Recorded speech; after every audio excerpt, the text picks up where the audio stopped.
Smoking or scrolling? Which is worse for teenagers? Well, if a teenager were addicted to smoking, most people would immediately recognize this as a serious problem. They'd be concerned, they'd want to act. But if that same teenager spent hours scrolling through social media every night before bed, teens would usually laugh about it and call it normal. Here's the truth.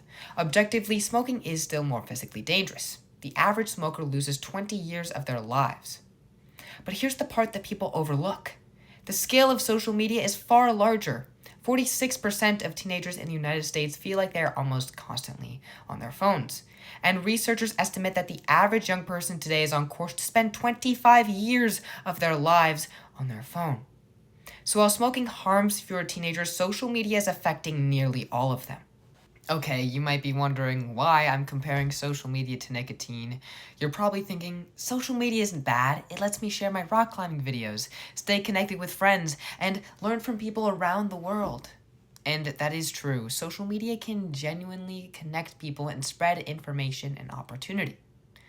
But the problem isn't just the content. The problem is how these platforms are deliberately designed. Think about chocolate. Chocolate is engineered to taste good. The sweetness, the texture, all carefully optimized. You eat one piece and you want another. But social media operates on a completely different level. Notifications, infinite scroll, and algorithmic recommendations are specifically engineered to hijack your attention and keep you on the platform as long as possible. Not for your benefit, but for the company's profit. And teenagers are especially vulnerable because their brains are still developing, particularly the part that regulates their impulse control and decision making. This isn't an accident. These systems are intentionally built to be addictive.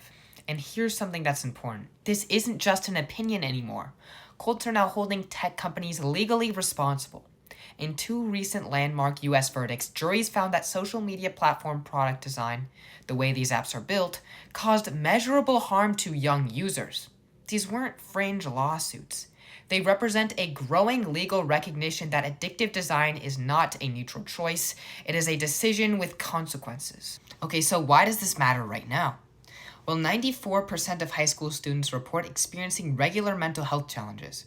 Anxiety, depression, sleep disruption, social comparison. These harms are well documented and they are worsening.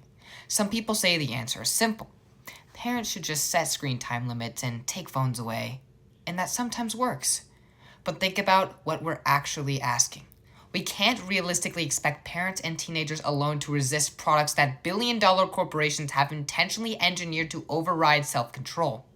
When industries have created products that harmed young people before, like cigarettes, we didn't just tell parents to try harder. We regulated the industry. This same logic applies here.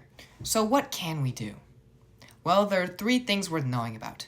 First, support the Kids Online Safety Act, KOSA. This legislation would require platforms to make their products safer by design, reduce features that encourage compulsive use, and give parents and researchers real tools to understand how algorithms affect young users.